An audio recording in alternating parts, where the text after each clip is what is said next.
Hello. હાય sir, બોલીએ. Hello. આપણે આ વન પ્લસ માં છે એ ભાઈનું નામ શું છે?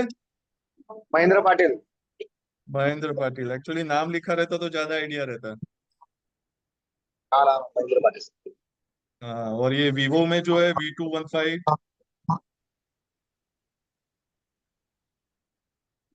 हेलो। हेलो।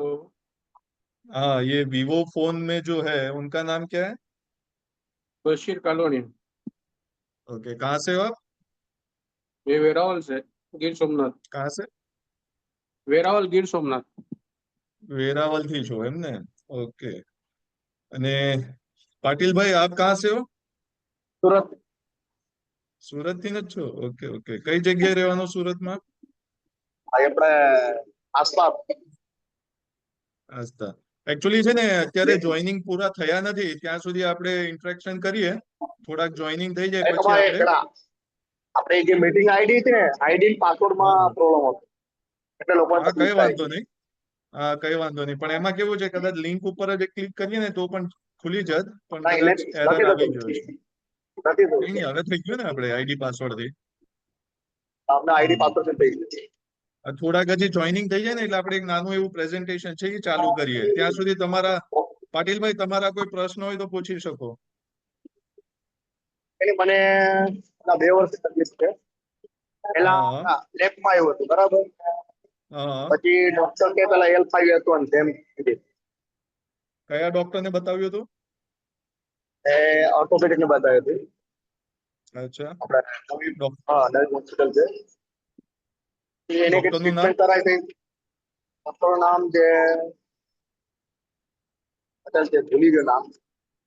અચ્છા, તો શું કીધું ડોક્ટરે તમને? તો ડોક્ટર કે L5 હતું ને, પણ પછી બાજે ટ્રીટમેન્ટ કરી ને, પેલા એક્યુપંચર ટ્રીટમેન્ટ કરાવી હતી। બરાબર। એક્યુપંચર ટ્રીટમેન્ટ કરાવી પછી પેટ સારું થઈ ગયું હતું 3 મહિનામાં, હમ, બરાબર। લેફ્ટ સાઈડ નું પગ। પછી અચાનક ફરવરીમાં તાવ આવે ને, પછી રાઈટ સાઈડ ના પગમાં બી પ્રોબ્લેમ આવ્યો। ઓકે તો ઓકે પછી આપણે અહીંયા INS છે ને, ત્યાં રિપોર્ટ પણ આવ્યો કે તમારે હમ હિપ જોઈન્ટ નો પ્રોબ્લેમ એવી છે, લેફ્ટ રાઈટમાં ઓકે 2 નંબર નો ઓકે ટેસ્ટ છે। ઓકે। અને ડોક્ટરે એવું કઈ કીધેલું ઓપરેશન વિશે કે વાત કરેલી તમને? તો કઈ નહીં, તમે કે અમારું ન્યુરો સર્જન છે, તમે ઓર્થોપેડિકમાં સારા ડોક્ટરને બતાવો, અને આનું ઓપરેશન ઈલાજ નથી એમ। અત્યારે ચાલવાની કેવી તકલીફ પડે છે તમને? ચાલવામાં હમણાં ઓછી તકલીફ છે, પેલા વધારે તકલીફ। અચ્છા, રોજિંદાનું કામ ને હાથમાં એવું બહુ બધું થઈ વધારે જાય છે? બધું કરું। બરાબર, ખાલી કામ શું નીચે કરો છો તમે? બેસવાનું, મારું ઇલેક્ટ્રિક નું કામ છે। ઓકે ઓકે, સુરતમાં જ? એટલે મશીન સર્વિસિંગ, કઈ ફોલ્ટ ઓકે હોય ઓકે ફાઇન કરી। Okay okay. અને આપણને શું કહેવાય, આપણે કોરોના કે એવું કશું થયેલું તમને? ના ના થયું હતું? ના ના, મારે 2022માં ડોક્ટરે સ્ટેરોઇડ આપ્યા હતા, મને ખબર નહીં હતી। ઓકે, શેની માટે સ્ટીરોઇડ આપ્યા હતા? અરે, પગ પર એક જગ્યાએ ચામડીનો પ્રોબ્લેમ હતો, એક જ જગ્યા છે ઓકે પગની સાઈડમાં। હા, ઓકે એટલે આપણે ખજવાળ જેવો આવે ત્યારે બ્લેક થઈ જાય, અને શિયાળામાં હમ પ્રોબ્લેમ આવે એમ, તો 8 મહિના કઈ જ નાખે। પણ ત્યારે શિયાળા આવે ને બરાબર ત્યારે એ ચામડી ત્યાં સુકાય એમ। બરાબર, અત્યારે મને કેવું ખબર છે જ એની નહીં, પાસે? એ મને ક્યારેક ઇન્જેક્શન બી આપ્યા હતા, મને પછી આ ખબર પ્રોબ્લેમ નહીં હતી હિપનો, પછી હિપનો એ મને પ્રોબ્લેમ ચાલુ થઈ ગયો? પછી મને આઈડિયા નથી, પણ એ સ્ક્રીન ઉપર પેલો સ્ટીલ બિલ બધું આમ પેટ મોટું થયું, વજન હા વધી ગયું, તો એ હમ સાઈડ ચામડીવાળા ડોક્ટર જોડે ગયો, તે કે તમને કોઈ સ્ટેરોઇડ બરાબર આપી દીધા છે ખોટા। પછી એ દવા હમ કરાવી, એટલે હમ ઓકે થઈ ગયું। પછી 2023 બરાબર માં આપણે ગરબા રમીએ ને, ગરબા રમવામાં હમ પગ ભરાઈ ગયો એમ। બરાબર પછી ધીમે ધીમે પગ ભરી ગઈ એવી એમ છે।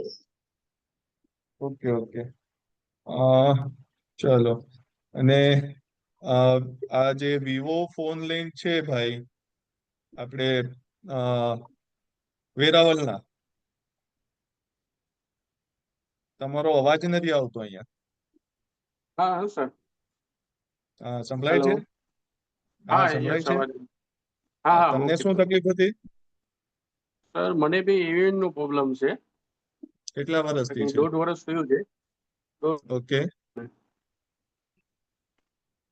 1.5 વર્ષથી ચાલવામાં કેવી તકલીફ રહી છે તમને? નહીં, મને આટલું બધું નથી તકલીફ ચાલવામાં ને બેસવામાં, ઉભરું બેસવામાં. ઓકે, એવું કઈ તો તમને તકલીફ પેઇન નથી થાય છે પડતી. પણ બાકી વધારે રોજ? ચાલી લઉં ને, હા, વધારે ચાલી લઉં ને તો સાહેબ તો દુખી આવે છે એકદમ. ઓકે, કેટલું ચાલવા પછી દુખાવો થાય છે? સમજો ને 1-2 કિલોમીટર ચાલુ ને પછી થાય છે સાહેબ. બરાબર. અને આપણે ડોક્ટર કયા સ્ટેજ ઉપર છો એવું કોઈ ડોક્ટરે કીધેલું તમને? હા, મને MRI કરાવ્યું હતું ને સાહેબ, ત્યારે મને કીધું હા, હતું કયા સ્ટેજ કે હજી ઉપર તો છે? શરૂઆત. હા. શરૂઆત છે. હમ. સ્ટેજ 1 છે, 2 છે, એવું કશું?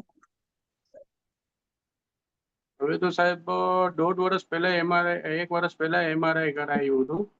MRI ઓકે, કરાવું ત્યારે ખબર પડે મને. કોઈ દવા કે સ્ટીરોઇડ કે એવું કશું લીધેલું તમે? દવામાં તો સાહેબ મને એ લોકોએ આપી હતી કેલ્શિયમની. હમ. હેલો, પેલી એક બ્લડ હા, આછું સંભળાય છે. કરવા માટે. હા, બ્લડ ઓકે, સર્ક્યુલેશન માટે આપી હતી. એનાથી ફરક કેટલો પડ્યો તમને? ફરક તો દેખાય જ છે સાહેબ, આમ આટલું નથી ખાસ. હમ, બરાબર. અને આપણે શું કહેવાય, કોઈ ડોક્ટરે સર્જરીની એડવાઇસ આપેલી કે કોર ડિકમ્પ્રેશન કરવું પડશે કે સ્ટેમ સેલ નાખવા પડશે એવું કશું કોઈ ડોક્ટરે કીધેલું તમને?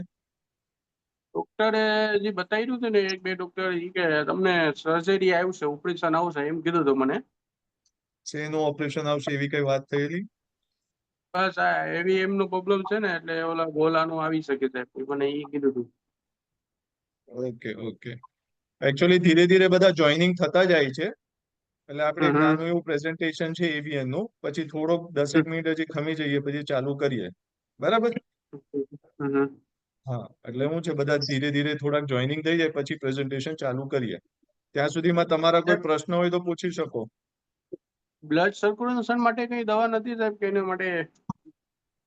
જો આમાં કેવું છે, બ્લડ સર્ક્યુલેશન માટે જે તમને લોહી પતલું કરવાની દવા આપી એ બરાબર આપી છે. અને એક બીજી હમ દવા હોય છે બિસ્ફોસ્ફોનેટ્સ. હમ પણ આમ જોવા જઈએ ને તો AVN ના કોઈ પ્યોર ટ્રીટમેન્ટ થાય કે તમારું AVN જતું રહે એવી કોઈ દવા હમ. છે નહીં.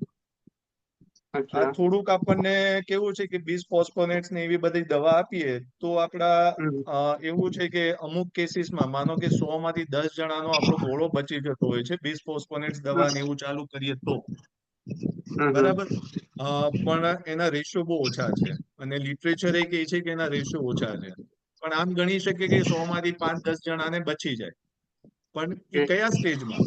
સ્ટેજ 1 હોય, 2 હોય, કા પછી સ્ટેજ 2 નું છેલ્લું ભાગ હોય ત્યારે આપણે બચી શકું. પણ જયારે તમારો ગોળો સાવ જ પતી ગયો છે, ગોળો સુકાતો જ જાય છે, ત્યારે પછી ઓકે. એ વસ્તુ બહુ ડિફિકલ્ટ છે કે તમારું અ, ગોળો બચી શકે ઓપરેશન વગર, મીન્સ ગોળા બદલ્યા વગર.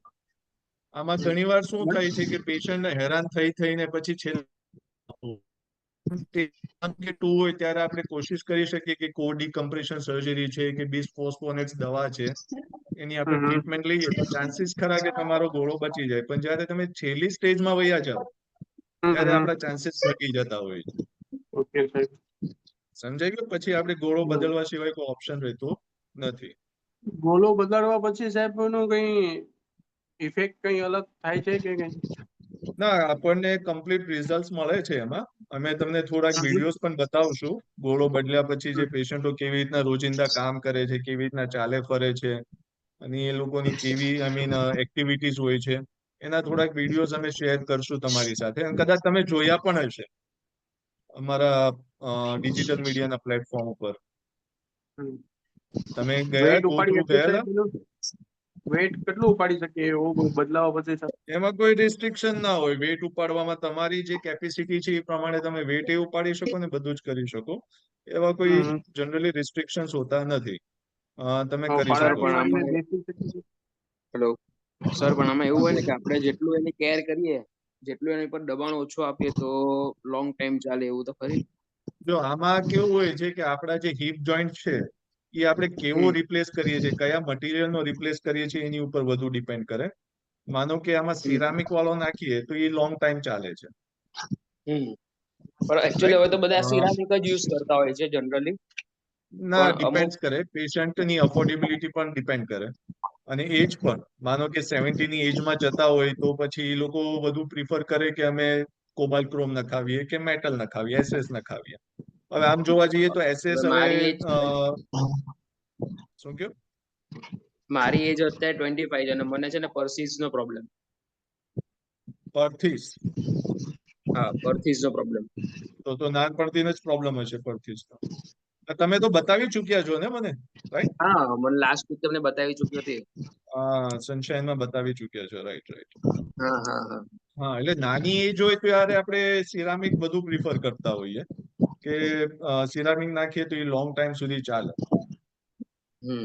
અને એમાં પછી એક્ટિવિટીમાં મેં બીજા ડોક્ટરને બતાવ્યું તેમ કે તમે જેટલો એનો કેર કર્યો એટલું તમને વધારે બેનિફિટ રહે. કેર કરવામાં એ છે કે તમે ઘરે એટલીસ્ટ તમે કેર કરો. અમારું સલાહ એવી છે કે ઘરે તમારી માટે તમે ફેસિલિટીઝ ઊભી કરો, જેમ કે વેસ્ટર્ન ટોયલેટ છે, ડાઇનિંગ ટેબલમાં આપણે જમવું, એટલીસ્ટ ઘર પૂરતી તમે એ કરી શકો. પછી આપણે ક્યાંક મહેમાન તરીકે ગયા હોય ને તમને ત્યાં ફેસિલિટીઝ ના મળે તો વન્સ ઇન અ વાઇલ તમે કુકડું કે પલાઠી વાળીને બેસો દેન ઇટ્સ ઓકે, પણ એટલીસ્ટ તમે ઘરે તો કેર કરો. જેમ કે હું બરાબર. ડોક્ટર છું, એટલીસ્ટ હું પણ મારા જોઈન્ટ્સની કેર કરું છું. અનનેસેસરી પલાઠી વાળીને ઉબળક ને એવું બધું ઘરે બેસતો નથી. સમજાય કે? કેમ કે આમાં આપણે આપણે જે પછી એક્ટિવિટીમાં ટ્રેકિંગ છે, દોડિયા છે, બધું થઈ શકે ખરી વ્યવસ્થિત? હા, એ બધું બધું કરે છે લોકો ને આરામથી થાય છે, કઈ વાંધો નથી. નેચરલ ફીલ જ મળે. હિપ જોઈન્ટ્સ ના રિઝલ્ટ સારા છે.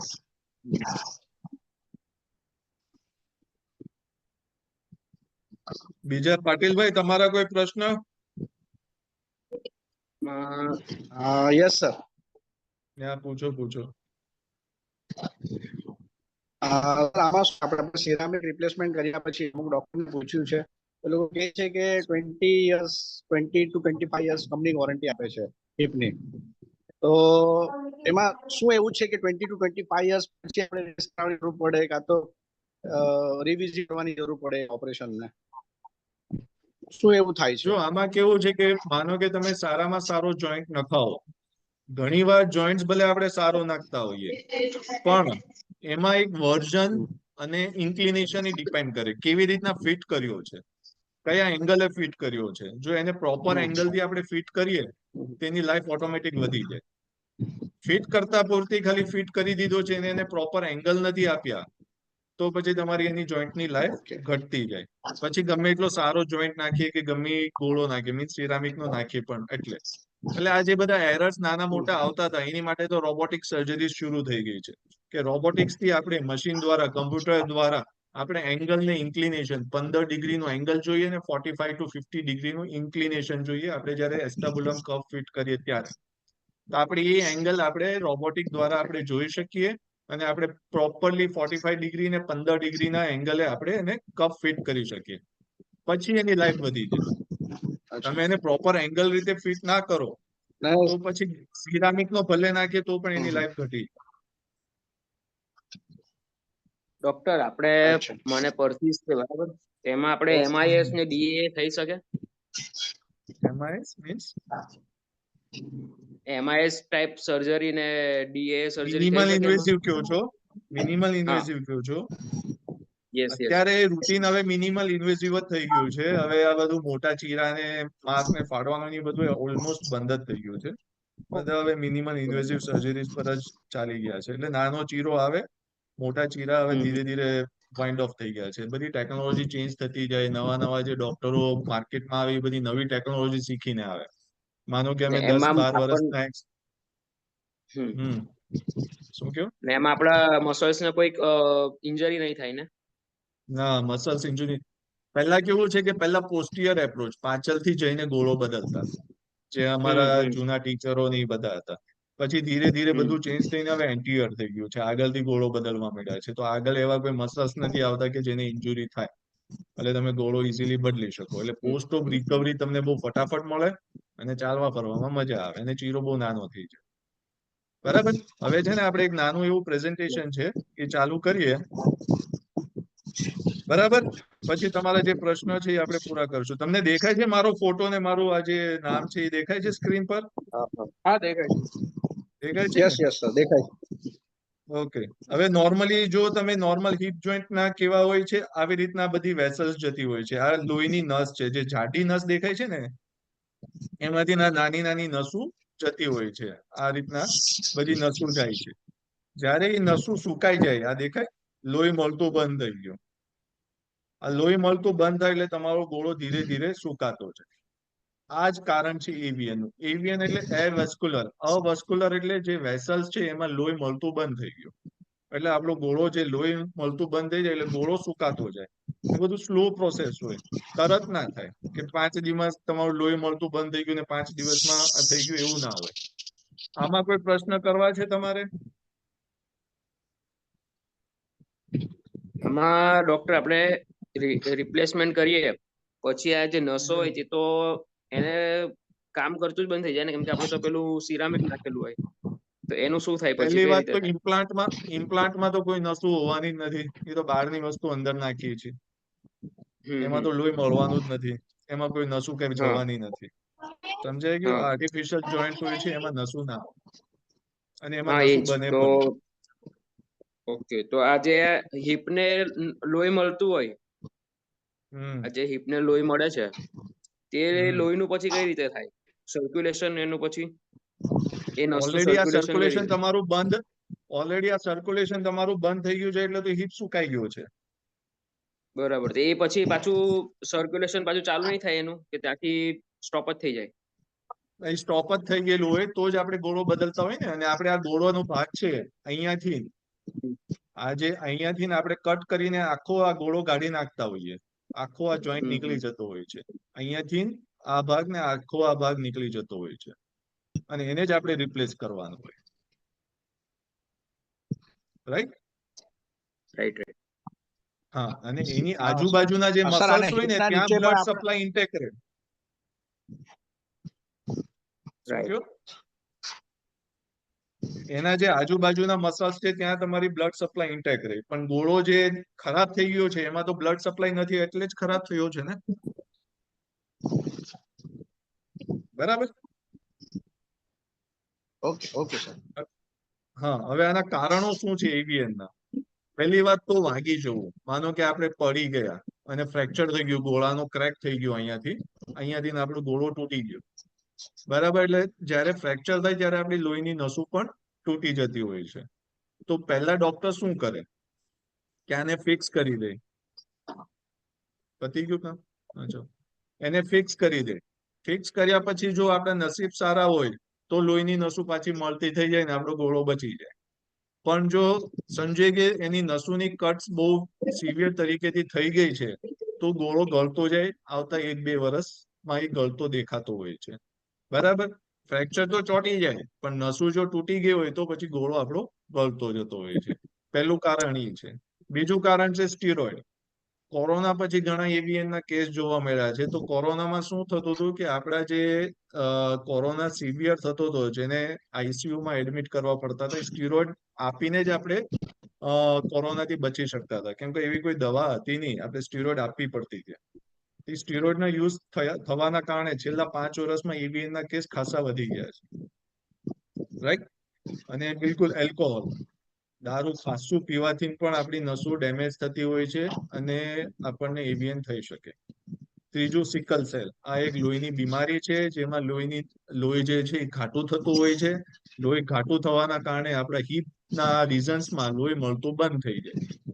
એટલે આપણે ફરીથી એવિયન જોવા મળે. સ્મોકિંગ, બહુ જ સિગરેટ પીવાથી લોહીની નસો જામ થઈ ગઈ હોય છે. અંદર આપણે કોરોઝન જામી જતું હોય છે, એટલે લોહીની નસો સાંકડી થતી જાય. તમાકુ ખાવાથી કે પછી સ્મોકિંગ કરવાથી, તમાકુનું સેવન કરવાથી આપણી લોહીની નસો સુકડતી જાય છે.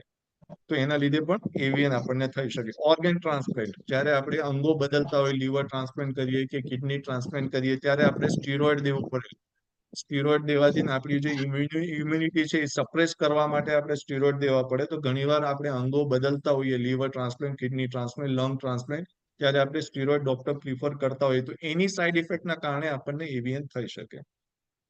આમાં કોઈ પ્રશ્ન કરવા હોય તો તમે કરી શકો. અને ઘણીવાર તો કોઈ કારણ મળતા પણ નથી. 70-80% તો કોઈ કારણ વગર એવિયન થતું હોય છે. આમાં કોઈ ક્વેશ્ચન્સ છે કોઈના? નો. ઓકે, હવે આ સ્ટેજીસ છે. સ્ટેજ 1 તો તમને એક્સરે, સ્ટેજ 2 સુધી તમને એક્સરેસમાં નહીં દેખાય. આ MRI માં આપણને ડાયગ્નોઝ કરવું પડતું હોય છે. પછી સ્ટેજ 3, 4 તમને એક્સરેમાં પણ દેખાતું હોય છે. એટલે સ્ટેજ 1, 2 માં શું કરી શકીએ કે આપણે ગોળા બદલવાની જરૂર નથી. ત્યારે આપણે એક્સટેન્ડ કરી શકીએ જ્યાં સુધી આપણને સિવિયર પેઇન ને રોજિંદા જે એક્ટિવિટીઝ છે, ચાલવું ફરવું કામે જવું, એ ના થાય તો આપણે ત્યાં સુધી આપણે વેઇટ કરી શકીએ. પણ સ્ટેજ 1, 2 માં આપણે એ કરી શકીએ કે આની દવા આવે બિસ્ફોસ્ફોનેટ્સ, વચ્ચે જે આપણે આપેલું છે બિસ્ફોસ્ફોનેટ્સ, એ તમારા સાંધા અને હાડકા મજબૂત કરે. અને એ દવા લેવાથી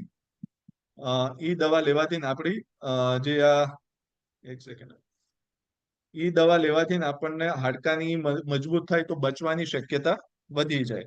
અને એક સર્જરી છે તે આપણે જે કોર ડિકમ્પ્રેશનમાં શું કરતા હોઈએ છીએ કે મલ્ટિપલ હોલ્સ કરી દઈએ આપણે નેક રિજન્સમાં. આમાં દેખાય છે ને ડ્રિલિંગ કરીએ છીએ. આ ડ્રિલિંગ શું લેવાને કરવાનું? આપણે ડ્રિલિંગ્સ કરીએ તો ત્યાં લોહીનો બહાવ વધી જાય. તે લોહીનો બહાવ વધવાના કારણે આપણો હિપ જોઈન્ટમાં જે બ્લડ સપ્લાય છે એ ફરીથી મળવાની શક્યતા વધી જાય. આના પણ ચાન્સીસ છે, પણ એટલા બધા નહીં. મેં કીધું ને 5 થી 10% ચાન્સીસ રહી કે આમાં તમે હિપ જોઈન્ટ બચાવી શકો. એટલે સ્ટેજ 1 યા 2 માં તમે કોર ડિકમ્પ્રેશન કે બિસ્ફોસ્ફોનેટ લઈને આપણે વેઇટ કરી શકીએ કે ભાઈ આપણા કદાચ આપણે 5-10% આવી જઈએ તો આપણો ગોળો બચી જાય ને ભગવાનનો દીધેલો સાંધો આપણો રહી જાય.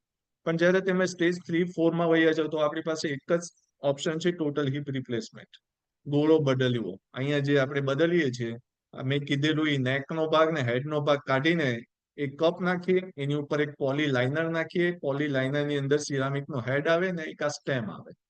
આ ટોટલ 4 વસ્તુ ફિટ કરવી પડે એટલે તમે મુવમેન્ટ ફરીથી જેમ હતી એમ થઈ શકે. બીજા કોઈ પ્રશ્ન હોય તો પૂછી શકો તમે.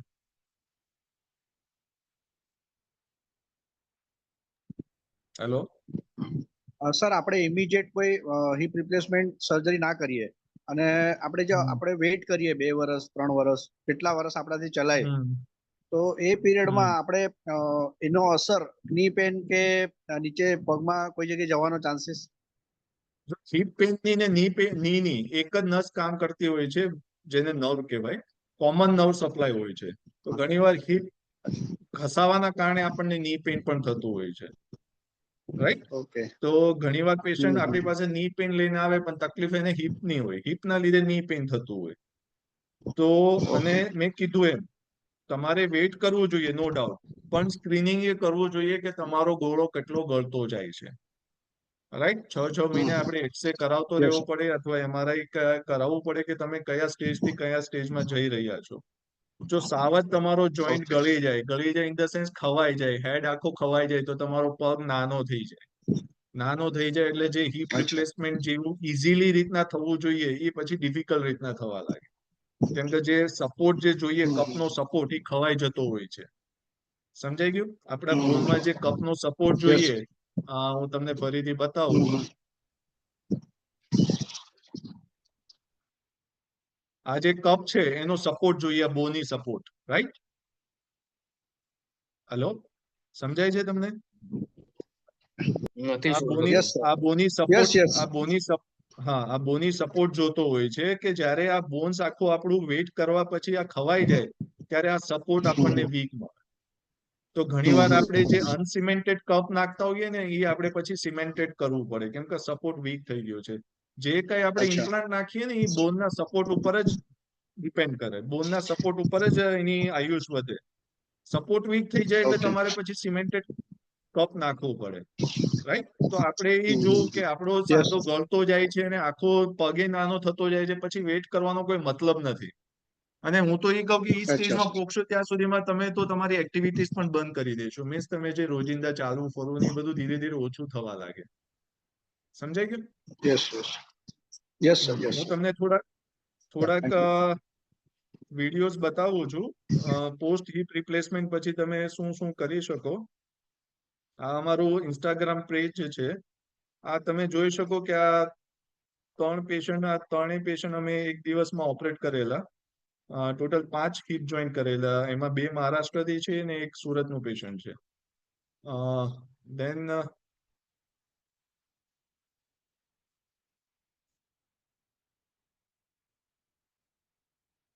તમે આ પેજને ફોલો કરી શકો એટલે તમને નવી નવી માહિતી આમાં મળ્યા કરશે અને ઓલરેડી આમાં ઘણી માહિતી હિપ રિલેટેડ છે, તો તમને આમાં ઘણી માહિતી મળશે. આ છે દિનેશભાઈ, એમને બંને ગોળા બદલેલા છે. કદાચ સાઉન્ડ નહીં આવતો હોય પણ તમે અમારા ઇન્સ્ટા પેજમાં જોઈ શકો.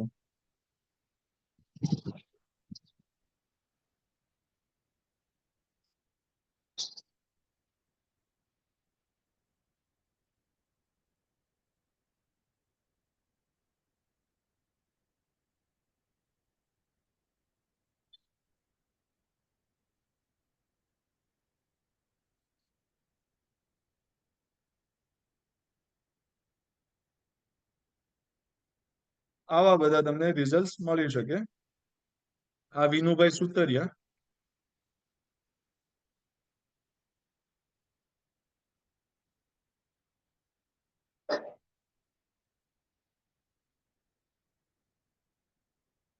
આમના પણ બંને ગોળા બદલેલા છે.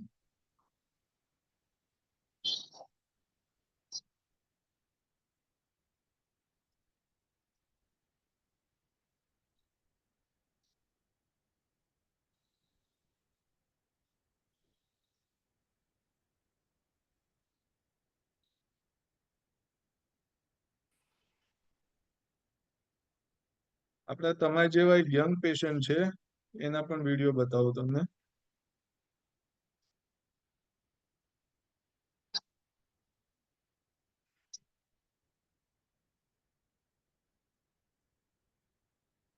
આ મહારાષ્ટ્રના પેશન્ટ છે.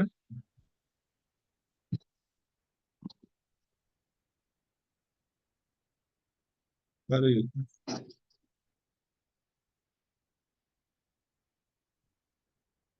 હેલો.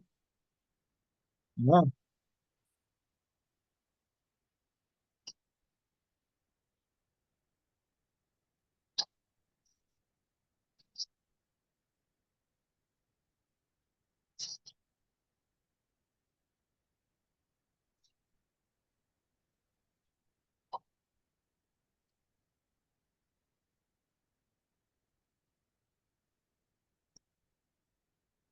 એમના વિડીયોઝ દેખાય છે બધાને? યસ યસ દેખાય છે સર. દેખાય છે ને? Yes sir.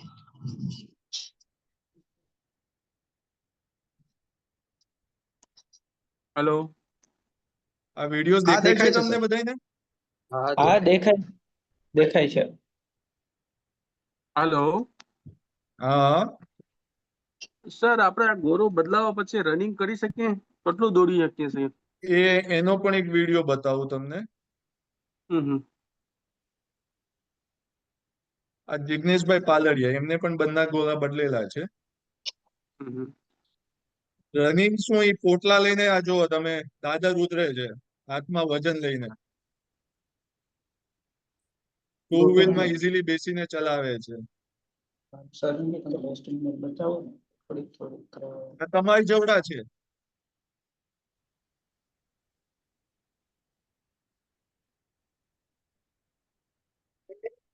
આ બધા આવું તો પેશન્ટોના સર નંબર તમને બુકલેટમાં મળશે. તમને બુકલેટ શેર થયેલી છે, આઈ થિંક. તમને બુકલેટ શેર થયેલી છે, એમાં તમને બધાના નંબર્સ ને એવું બધું મળશે. ના સર, મારું કહેવાનું એ છે કે ગોળો પછી હમ. બદલાવા પછી આપણે ક્રિકેટ તો એવું બધું ન ખેલી શકીએ ને સર? જો આમાં કેવું છે કે તમારી એક્ટિવિટીઝ, આમાં ઘણીવાર આપણે હમ. ગોળો બદલતા હોઈએ ને, તો તમારી હમ. એક્ટિવિટીઝ તમારા વિલ પાવર ઉપર ડિપેન્ડ કરે. વિલ પાવર અચ્છા. સમજો છો? હા. તમારી સહન શક્તિ ને તમારી મજબૂતાઈ. હમ. લોકો ઘોડો બદલાવીને પર્વતે ચડાવી દીધા છે. હમ. બરાબર. શું કહેવાય, આપણે પર્વતે ચડે છે તો પછી ક્રિકેટ રમી શકાય, પણ હમ. તમે પાવરફુલ હોવા જોઈએ. રાઈટ. ઘણીવાર ઓકે. આપણા માનો કે ગોળા વીક થઈ ગયા, તમે 3 વર્ષથી હમ. તમે એક્ટિવિટીઝ કરતા નથી, કોઈ એક્ટિવિટીઝ હમ. નથી કરતા, તો તમારા હમ. મસલ્સ છે વીક થઈ ગયા હોય. હમ. એ મસલ્સ તમારા સ્ટ્રોંગ ના હોવાના કારણે તમે એક્ટિવિટીઝ તમને રોકે છે. ગોળા નથી રોકતા. ઓકે. આપણે જે ચાલીએ છીએ ફરીએ છીએ મસલ્સ ના લીધે હોય છે. રાઈટ. હમ. એક આ વિડીયો રાઈટ. જુઓ, આ એમનું ઓપરેશન પહેલાનો વિડીયો. બંને ગોળા ખરાબ છે. આમના બંને ગોળા ખરાબ છે અને ઓપરેશન કર્યા પછી જોયું તમે ઇઝીલી ચાલે છે. આ યંગ છે, બંને ગોળા નાખેલા છે, એટલે તમે યુઝ્યુઅલી બધું કરી શકો, પણ તમારો વિલ પાવર સ્ટ્રોંગ હોવો જોઈએ. રાઈટ? Okay sir.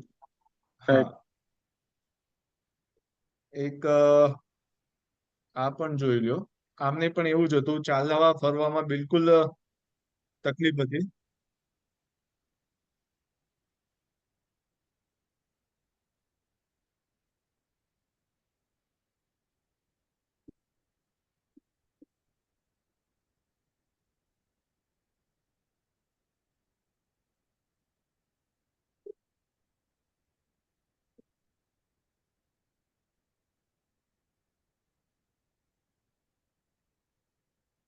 એટલે મીન્સ કેવું છે કે તમે હિપ રિપ્લેસમેન્ટ કે ની રિપ્લેસમેન્ટ કરાવો, તમારી જે રોજિંદા એક્ટિવિટીઝ અટકતી હોય ને, જેમ કે તમારે કામ ધંધે જવું, તમારે ક્યાંક ફરવા જવું, ક્યાંક ફંક્શનમાં જવું, યુરોપ ટ્રીપ કરવી છે, અમેરિકા ટ્રીપ કરવી છે, એ એક્ટિવિટીઝ તમને જે રોકતી હોય એ એક્ટિવિટીઝ તમારી પૂરી થઈ શકે. પછી તમારે ક્રિકેટ રમવું છે, ફૂટબોલ રમવું છે, આ તમારી એક્સ્ટ્રા કરિક્યુલમ એક્ટિવિટીઝમાં આવે, આ રોજિંદા લાઈફમાં નથી આવતી. રાઈટ? રાઈટ તો સર. એમાં તમારો વિલ પાવર જોઈએ. રાઈટ? એ એ સાહેબ નેસેસિટીમાં નથી આવતું, એમ નેસેસિટીમાં ઓકે. નથી આવતું. ને મારો એ પ્રશ્ન છે સાહેબ, આ ગોળો 25 વર્ષનો આપે છે, 35 વર્ષનો, પછી 25-35 વર્ષ પછી બદલાવું જ પડે કે સાહેબ? જો તમારી એક લાઈફ હોય, કોઈ પણ વસ્તુ લઈએ એની એક લાઈફ હોય, 25 વર્ષ 30 વર્ષ, જેવો આપણે ગોળો નાખીએ, બરાબર? ઓકે. એક સેકન્ડ, એક સેકન્ડ. જેવો આપણે ગોળો નાખીએ એની શું કયો? એ જ હું કહું છું, અમે જે ગોળો અત્યારે પ્રિફર કરી, સિરામિક જ પ્રિફર કરીએ, અને યુઝ્યુઅલી અમારી પાસે બધા સિરામિક જ નખાવા આવે છે. કોઈ પછી એમ કે શું સારામાં સારા ગોળાની જ વાત કરું છું, સિરામિક ઓન પોલી. એ તમારો ગોળો જો આવો આવે, હું તમને થોડોક સમજાવી દઉં ગોળા વિશે.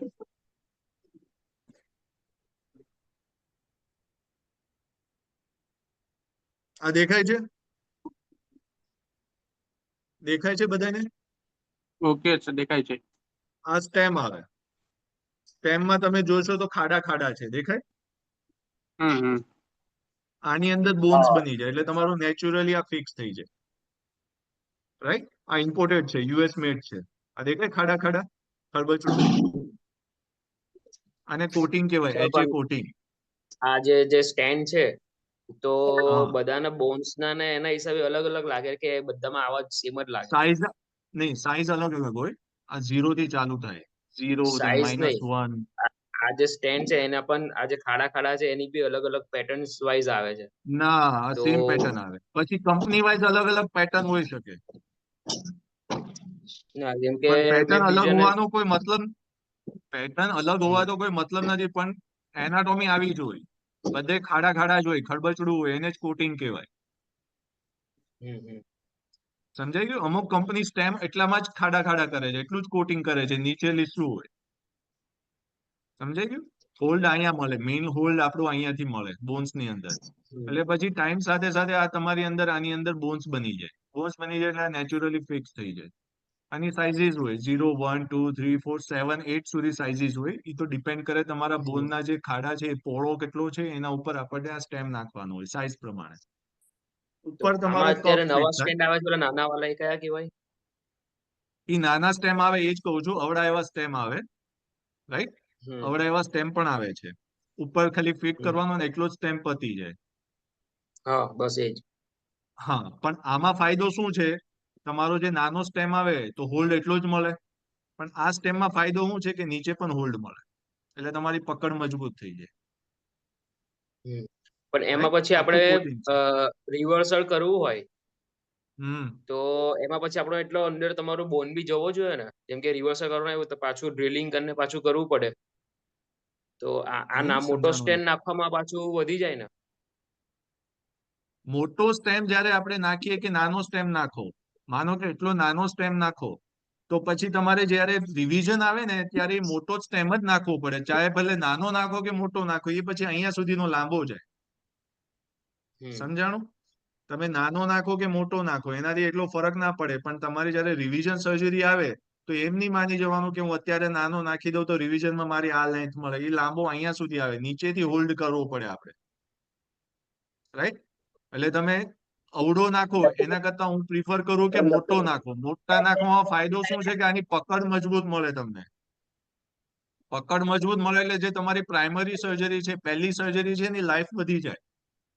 રિવિઝન સર્જરીમાં તમે નાનો નાખો કે મોટો નાખો એ આનાથી નહીં મોટો આવશે. નાના નાખવાનો મતલબ નથી, કેમ કે હોલ્ડ આપણે નીચેથી લેવાનો થશે પછી. સમજાઈ ગયું? અને ખાસો નીચેથી હોલ્ડ લેવો પડે પછી.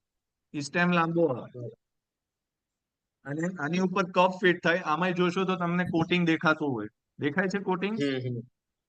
આ કપ ફિટ આવી રીતના થાય.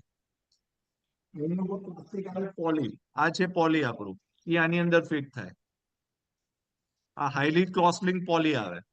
એની અંદર આવે સિરામિક નો હેડ, એ આની અંદર ફિટ થાય. પછી આ આની અંદર રફ થાય આવી રીતના. એટલે જો આ સિરામિક નાખીએ તો આ પોલી નો ઘસારો ઓછો થાય અને આની લાઈફ વધી જાય. જે પણ સાંધામાં લાઈફ હોય ને આ પોલી ની હોય, રાઈટ? તો સારું મટીરિયલ સિરામિક નાખીએ તો પછી આ પોલીની લાઈફ વધી જાય. આપણું 25-30 વર્ષ આપણો સાંધો ચાલે. આમાં જે તમે આ જે સ્ટેન્ડ અને કપ બતાવ્યો તે બધામાં સેમ જ લાગે કે બોન ની કેપેસિટી વાઇઝ અલગ અલગ? ડિફરન્ટ લાગે. માનો કે ફિમેલ પેશન્ટ હોય તો 45-48 ની આજુબાજુનો કપ લાગે. મેલ પેશન્ટ હોય 52-54 ની એમ જાય. એ જ અમારે રોબોટિક થી મેપિંગ કરીને અમે ખબર પડે કે કયા સાઇઝ નો કપ જશે, રાઈટ? અને આ જયારે આપણે કપ ફિટ કરતા હોઈએ ને ત્યારે એનો એંગલ હોય. આમાં એંગલ અમારે લેવાનું હોય 45 ડિગ્રી ને 15 ડિગ્રી આગળ. એ અમે મશીનમાં જોઈને અમે એંગલ પરફેક્ટલી ફિટ કરીએ તો ફાયદો શું થાય કે આની પકડ મજબૂત મળે ને પોલી જે આમાં નાખી છે એની લાઈફ વધી જાય, રાઈટ? બીજું કઈ પૂછવું છે તમારે? અમે છે ને અત્યારે આ તમે અમારું પેજ ફોલો કરી લેજો. એક રોબોટિક સર્જરીઝ આમાં અપલોડ થશે. રોબોટિક ની તો છે જ, આમાં રોબોટિક હિપ પણ અપલોડ થશે. Dr. Kaushik Patel તમે લખવું હોય તો લખી લો. આ પેજને ફોલો કરજો. Dr. Kaushik Patel Instagram page છે, એમાં તમને બધા જ વિડીયો મળશે. તો બધા એકવાર જોઈ લેજો ને, ચેટમાં ઓલરેડી મોકલ્યું છે. તમારું અત્યારે અમે વોટ્સઅપ ગ્રુપ બનાવ્યું છે, એમાં અમે તમને અમારી લિંક મોકલી દઈશું. એમાં અમે રોબોટિક હિપ નો વિડીયો અપલોડ કરશું, એટલે તમને ખ્યાલ આવે કે રોબોટિક હિપ રિપ્લેસમેન્ટ કેવી રીતના થાય. અને પેશન્ટ 12 કલાક પહેલા જ ચાલવા મળ્યું હતું. 12 કલાક પણ નહોતી થઈ. માનો કે બપોરે સર્જરી કરીને બીજા દિવસે સવારે ચાલતું થઈ ગયું. એવી રીતના પણ અમારી પાસે વિડીયોઝ છે. બીજું કઈ પૂછવું છે? સર્જરી કરવા પછી કેટલા મહિના આરામ કરવો પડે સાહેબ? આમાં આરામ ના હોય, આમાં રિકવરી પીરિયડ હોય. તમે 20 દિવસમાં તમે આરામથી એક્ટિવા ને એવું બધું ચલાવી શકો. સેકન્ડરી થી તમે ચાલતા થઈ જાઓ. 5 દિવસમાં તમે વોકર મૂકી દો.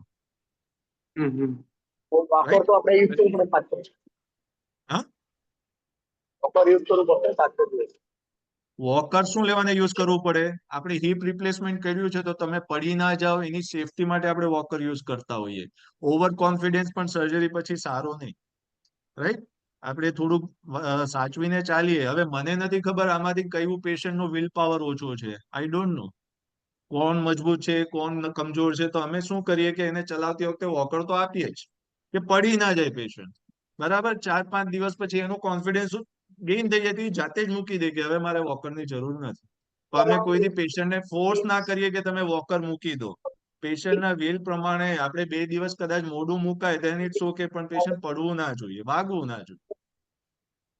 પણ યુઝ્યુઅલી બધા 3-4 દિવસમાં બધા વોકર મૂકી દેતા હોય છે અને 20 દિવસમાં પાછા એની કામમાં ચડી જતા હોય છે. 20 દિવસ. હા, 20 દિવસ લાગે. ટાંકા કપાય 20 ડેઝમાં સુચર રિમૂવ થઈ જાય. ટાંકામાં આવશે નહીં, અંદરના ટાંકા આવશે એટલે બહાર કોઈ તમારે બહારના કોઈ ચીરા ચપટી નહીં આવે, બહાર કોઈ ટાંકા નહીં આવે. પણ ડ્રેસિંગ આવે એટલે આપણે ડ્રેસિંગ 15 થી 20 દિવસે આપણે કાઢી નાખીએ. પછી તમે નાવા ધોવાનું ચાલો અને તમારી જે રોજિંદા ઓફિસ વર્ક ને એ બધું તમે ચાલુ કરી શકો.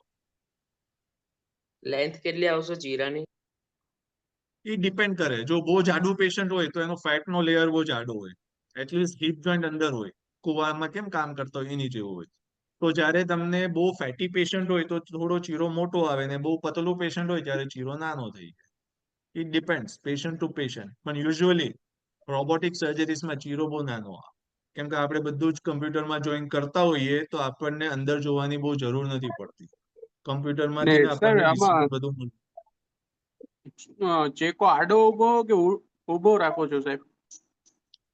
આગળની સાઈડ હોય, ઊભો હોય. હમ. સમજાઈ ગયું? ઉપરથી નીચે આવે, એમ આડો ના આવે, ઊભો આવે. આગળ તો આડો સિસ્ટમ હાલે છે સાહેબ. આડો સિસ્ટમ જે હાલે છે એને કહેવાય બિકિની ઇન્સિઝન, રાઈટ? તમે એ જ કહો છો? ઓકે, હા સર.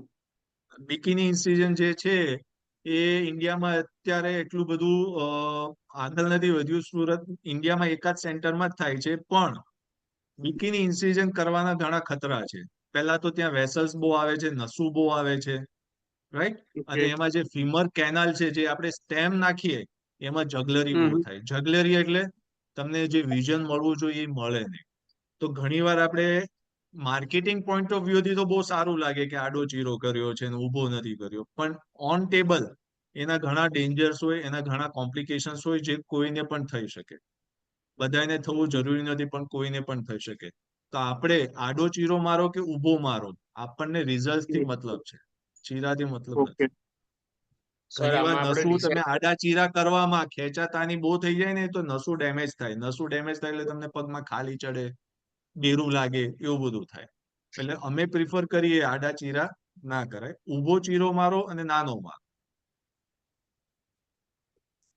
આમાં સર ડિસાઇડ કેવી રીતના થાય કે આગળથી ચીરો લેવો કે પાછળથી ચીરો લેવો? અમે પાછળથી તો ચીરો લેતા જ નથી, અમે આગળથી લઈએ છીએ. મેં કીધું ને, જૂના બધા ડોક્ટરો જે હતા એ પોસ્ટિયર એપ્રોચ થી કરતા હતા. હવે બધા એન્ટિયો યા એન્ટ્રોલેટરલ થી કરવા માંડ્યા છે. હજી ઘણા સર્જન કરે છે પોસ્ટિયર થી, પણ હું એમ નથી કહેતો કે પોસ્ટિયર એપ્રોચ ખરાબ છે. એ પણ સારો છે, મેઇન રિઝલ્ટ છે.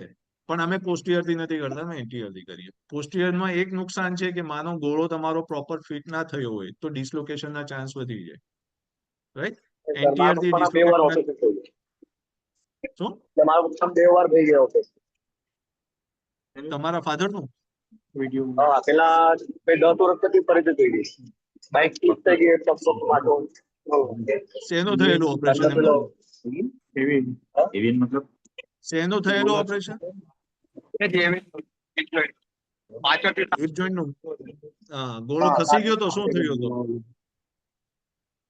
એ તો ઘોડો નહીં પછી એમાં ડાયરેક્ટ એવી આવ્યું હતું કે એમનું ઓપરેશન કરાયું હા, હમણાં પછી 20 વર્ષ પહેલા એટલે એ ટાઈમ પર આટલી બધી કઈ સિસ્ટમ હતી નહીં, કઈ ખબર બી નહીં હા, હતી પેમેન્ટ શું છે અને એને કઈ આપણે શેર કરી શકીએ એટલે હા, ઓપરેશન સારું જ હતું. પછી બરાબર, ફરીથી પછી 10-12 વર્ષ બીજી વાર કરાયું. બરાબર. બીજી વાર કરાવવું પડ્યું? આવા મેમોરિયલમાં કરાવી દઈએ આવા ટીબીમાં? મેમોરિયલ હોસ્પિટલ છે ત્યાં કરાવ્યું. અચ્છા, બાબા મેમોરિયલ. ઓકે, હમણાં સારું છે હવે? અત્યારે સારું પાછો દુખે છે, ડોક્ટર ની થોડી ખામી રાખી દીધી એટલે હવે શું કે ઉંમર બી થઈ ગઈ, એમની 68 ઉંમર છે એટલે તો હમ, અમને બીક લાગે છે જોઈને, કેમ કે કઈ થઈ જાય ડોક્ટર કે થોડુંક નાનું રહી ગયું, હવે તો આપણે ડોક્ટર તો ખાલી હાથ ઉપર કરી દીધા તો આપણે એમાં શું કરીએ, એના લીધે એ જ કહું ઓપરેશન છું, કરાવવું. આવા બધા એરર્સ થતા હતા એ જ રીઝન ના કારણે આ રોબોટિક્સ આવી ગયા છે. એટલે તમે તમારા કોઈ એરર્સ ના થાય. સેમિનાર પછી આપણું કોઈ શરીર હોય આપણે હમ, સહનશક્તિ કરી શકતા હોય એટલે અમે હમ, ચલાવીને એમના આટલી 60-70% સારું લઈ આવ્યો. તો મારી કન્ડિશન આવી બરાબર. હતી તો હું તમે કે દિવાલ તકલીફ ચાલવાનું થઈ ગયું હમ, દિવાલ તકલીફ ચાલતો હતો, વોશરૂમ નહીં જઈ શકતો, વોશરૂમ જવા માટે મારે 15 મિનિટ વેઇટ કરવું પડે, ઓહો, ઉભો થઈને પછી મસલ થોડા સારા થાય પછી થોડુંક ચાલીએ તો બી દિવાલ તકલીફ. પછી મેં હમ, આપણા ફિઝિયોથેરાપી બધું ધ્યાન કરીને હવે મારે આયુર્વેદિક ટ્રીટમેન્ટ ચાલે છે જમનાબેન હોસ્પિટલ છે, હમ. ગવર્મેન્ટ હોસ્પિટલ છે, ત્યાંથી દવા 6 મહિના થઈ ગયા અને સાઈડ કારણ થઈ ગયું. ઉંમર કેટલી છે દાદાની? મારી 85 ઉંમર, નહીં, દાદાની ઉંમર? એમની 68 ઉંમર, 70. ઓકે. નહીં, આ બધા એરર્સ હોવાના કારણે જ રોબોટિક મશીન આવી ગયા છે. કે ભાઈ કોઈ એરર્સ ના રહેવો જોઈએ. સર્જરી કે મારે હજુ કમ્પ્યુટરાઇઝમાં એકવાર જોઈને એમને તકલીફ થાય કે એટલે હજુ એકવાર કરવાની ઈચ્છા આપણે કંઈક કરાવો એમ. કઈ એટલે નહીં, એવું અમને હોય ને કહે છે કે તમારા એક્સરે ને સર્વિસ MRI સારું તમે અમારા WhatsApp નંબર ઉપર મોકલજો, અમે જોઈને તમને રિવર્ટ બેક આન્સર છે. આપીશું. તો રૂબરૂ લઈને એકવાર એમને બતાવો. કઈ નહીં, રૂબરૂ પણ આવી શકો. સુરતમાં જ છે. હા, એમનું કે સુરતમાં હવે પણ સારું એટલે હાઈટ બોડી બધી સારી છે. એ ચાલી તો મારે શું થાય એટલે હજુ એકવાર કરો તો હજુ એકવાર કરે એટલે મને હિંમત હોય છે. એકવાર તમે અપોઇન્ટમેન્ટ લઈને આવજો ને, સુરતમાં જ છો ને, મળજો મને હા. શું છે. એટલે મારી હિંમત થઈ ગઈ ભાઈ ઓપરેશન કરવાનું. આ બધું જોયું. હલો આપણે કોઈના કોઈ પ્રશ્ન હોય પૂછી શકો. હલો હા, બોલો હલો બોલો. હા હા હા. સર, આપણે વિઝિટમાં કઈ અહીંયા અમદાવાદ કે એ સાઈડ આવો છો? ના ના ના, અમે અહીંયા ફ્રી નહીં? નથી રહેતા તો ત્યાં બહુ અઘરું પડે. મેં કીધું કે વિઝિટમાં કઈ આવતા હોય સાહેબ. ના, એમાં કેવું થાય કે તમે વિઝિટ કરી શકો પણ તમે પેશન્ટને પછી 100% ના આપી શકો. ઓકે. માનો કે હું અમદાવાદ આવું તો મારા સુરતના પેશન્ટ હેરાન થાય અને તમને ત્યાં હું જોઈને ઓપરેટ કરીને અહીંયા આવી જાઉં તો તમે ત્યાં હેરાન થાવ કે સાહેબ જોવા જ ના આવ્યા. પણ સાહેબ કેટલી જગ્યાએ છે. સુરતમાં ઘણા પેશન્ટ તો અમદાવાદ વધારે છે સારું કે ઓપરેશન કરવા માટે. સુરતના ઘણા પેશન્ટ તો અમદાવાદ ઓપરેશન કરવા બહુ સારું છે. અને ઘણી જગ્યા પૂછાય અમદાવાદ નું વધારે છે. હલો પહેલા હતો ટ્રેન્ડ અમદાવાદ મુંબઈનો, હવે ધીરે ધીરે ટ્રેન્ડ જે મારા બદલતો ઘણા ગયો બધા છે. હવે બધા પટેલ સર્કલમાં ફ્રેન્ડ છે બધા અમદાવાદ મને વધારે બરાબર. કરાવું નથી શું બોલું એમ. બીજા કોઈ હલો પ્રશ્ન કોઈના?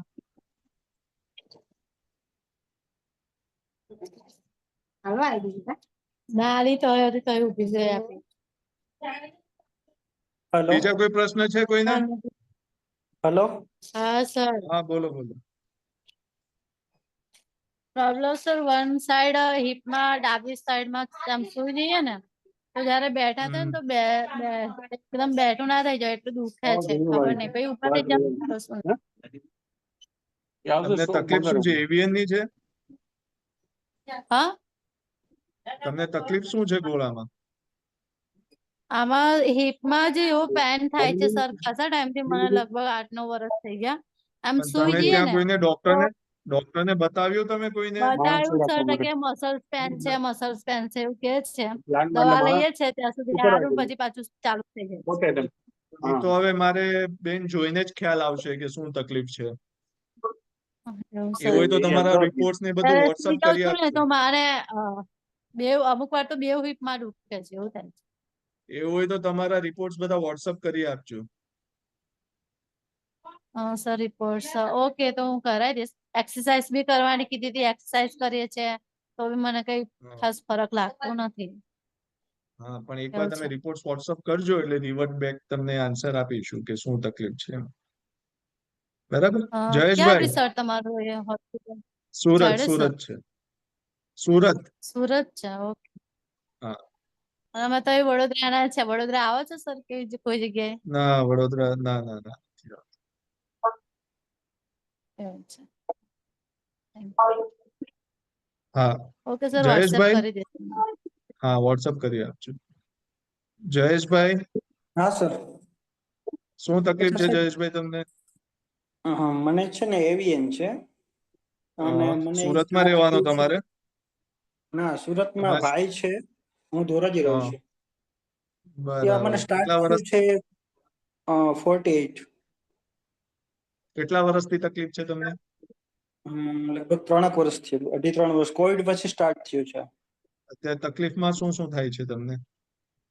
એટલે પેલા મને જયારે સ્ટાર્ટ થયું ને ત્યારે માની લો કે હું ચેર ઉપર બેઠો હોય અને હું ઊભો થતો ને એટલે હાલી ન શકતો. લેફ્ટ હમ પગમાં છે ને આમ આમ લંગડાતા હાલવું આપણે. પછી હમ જેમ જેમ હમ. સ્ટેપ આઉટ કરું ને એમ સારું થતું જાય. તો તે પછી આ બરાબર. થોડુંક સ્ટેપ આઉટ કરી નાખીને પછી હાલવામાં કઈ વાંધો ન આવતો. સ્ટાર્ટિંગ એટલે રોજ ત્યાંથી થયું હતું. કામ શું પછી કરો છો મને તમે?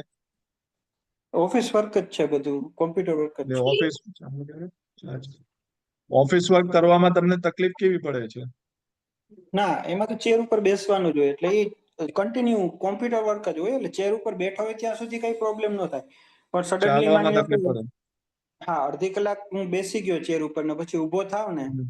એટલે હમ. ડાબી સાઈડમાં એવીએન છે, એટલે ડાબી સાઈડ નો પગ જમીન ઉપર મુકાય નહીં આપણે કીધે. પછી આપણે આમ બરાબર. લંગડાતા હાલવું પડે. જેમ જેમ સ્ટેપ આઉટ કરીને સારું થતું હા. જાય. થોડુંક 150-200 ફૂટ ચાલી જાય ને એટલે પછી રનિંગ થઈ જાય. પછી આમ આમ એમ થાય કે કઈ છે જ નહીં. ઈ પ્રોબ્લેમ સરસ. હતી કઈ એટલે નહીં. એને લીધે બધું એમઆરઆઈ ને એવું બધું કરાવ્યું હતું. એટલે એમાં એવીએન હા. આવ્યું હતું. હિપ જોઈન્ટ ની અંદર ખાલી રાઈના દાણા જેટલો માર્ક આવ્યો હતો. એટલે હમ. ઓર્થોપેડિક ડોક્ટર નું કહેવાનું એમ થતું હતું કે તમને એવીએન છે એમ. પછી બરાબર. તો શું સડનલી સર્જરી એડવાઇસ કરેલી? ના સર્જરી એડવાઇસ? ત્યારે તો નથી કરેલી. એને દવા આપી હતી, એને કીધું હતું કે આ દવા ચાલુ રાખો, પછી માની લો કે તમારે સાવ ચાલવામાં પ્રોબ્લેમ જ થવા માંડે ને પેઇન વધી જાય અને દવા લીધે જો પેઇન દૂર ન થાય ને તો પછી આ હિપ રિપ્લેસમેન્ટ કરવું પડશે. કરવું તો પડશે. તે કઈ પછી નહીં, મેં થોડીક વિચારી લ્યો. તમને એવું હોય તો તમે એકવાર બતાવી જોજો. અને એવું હોય તો તમારા રિપોર્ટ્સ બધા વોટ્સઅપ, તમને જે નંબર ઉપર કોલ્સ આવ્યા એમાં એકવાર શેર કરજો. આપણે જોઈને એવું હોય તો આપણે ફરીથી ચર્ચા કરશું કે ભાઈ શું તકલીફ છે, રોજિંદા એક્ટિવિટીઝમાં તમે કેટલા હેરાન થાવ છો, એ જોઈને આપણે ડિસિઝન લેવાય. ના એટલે અત્યારે શું છે સાહેબ, અત્યારે એ બધી પ્રોબ્લેમ દૂર થઈ ગઈ છે. એક્સરસાઇઝ ને એવું બધું ચાલુ મેં કર્યું, પછી આયુર્વેદિક ટ્રીટમેન્ટ અમુક લીધી હતી 6 મહિના સુધી. એટલે અત્યારે એ બધી પ્રોબ્લેમ દૂર થઈ ગઈ છે. અત્યારે હું કદાચ 2 કલાક સુધી ચેર ઉપર બેસું ને ઉભો થાવ ને તો પગમાં કઈ પ્રોબ્લેમ થતો નથી. પણ કહેવાનું એ છે કે કઈ હિપ જોઈન્ટમાં કઈ મુવમેન્ટ થયું હશે કે કઈ બ્લડ ની નસો ચાલુ થઈ હશે કે એને લીધે એ કઈ એવું નસ થઈ શકે? ના ના ના, એ તમારી જે ફિઝિયો ને એ બધું કરો ચાલુ, તો આ જો આમાં કેવું છે, તમારી ટ્રીટમેન્ટ તમે જે દવા લીધી છે બિસફોસ્ફોનેટ્સ, કદાચ ડોક્ટરે તમને દવા આપી હશે કે લોહીનો પ્રવાહ વધી જાય, એનાથી બની શકે કે તમને રિઝલ્ટ મળતું દેખાણું હોય. એના લીધે તમે ફરીથી એક્ટિવિટીઝ કરવા લાગ્યા. બરાબર. પણ એ દવા હું જો બિસફોસ્ફોનેટ્સ દવા હોય તો એટલીસ્ટ 6 મહિના તો તમે લેજો જ. અને તમને સારું રહે તો આપણે કઈ હિપ રિપ્લેસમેન્ટ કરવાની કોઈ જરૂર નથી. પણ તમે એક કામ કરજો, 6 મહિના કે વર્ષે વર્ષે તમે એમઆરઆઈ કરતા રહેજો કે તમારું પ્રોગ્રેશન થાય છે કે તમે ઘટતા જાઓ છો. રાઈટ. અગર તમારી એમઆરઆઈ જૂની છે. સ્ટાર્ટિંગમાં હે ને સાહેબ, જયારે આ પ્રોબ્લેમ હતો ને મને, હમ. ચેર ઉપર બેસતો ને ઉભો થતો તો હાલતો નહીં, ત્યારે મેં શોર્ટ ટાઈમમાં જ દવા લીધી હતી. લગભગ મહિનો દિવસ દવા લીધી હતી. અને તે પછી મેં 6 મહિના સુધી આયુર્વેદિક ટ્રીટમેન્ટ લીધી હતી. અને તે પછી આયુર્વેદિક ટ્રીટમેન્ટ મેં બંધ કરી દીધી છે. છેલ્લા લગભગ સવા વર્ષથી તો બધું બંધ કરી દીધું છે. પછી ઘરે જ એક હું ફરી એમઆરઆઈ, પગમાં એ જ કહું એમઆરઆઈ છું, મેં એક લગભગ ફરી એમઆરઆઈ, હા 1.5 વર્ષ પહેલા ફરી કરાવ્યો એક હતો. હા, એક ફરી એમઆરઆઈ કરાવજો કે તમે જૂના એમઆરઆઈ થી કમ્પેરિઝન કરીએ તો તમે એવીએન ના જે સિમ્ટમ્સ કે સાઇન છે એ ઘટતી જાય છે કે વધતી જાય છે, એ આપણને જોવાથી આઈડિયા આવે કે તમે જે ટ્રીટમેન્ટ લીધી એનાથી ફાયદો થયો કે કોઈ ફાયદો નથી.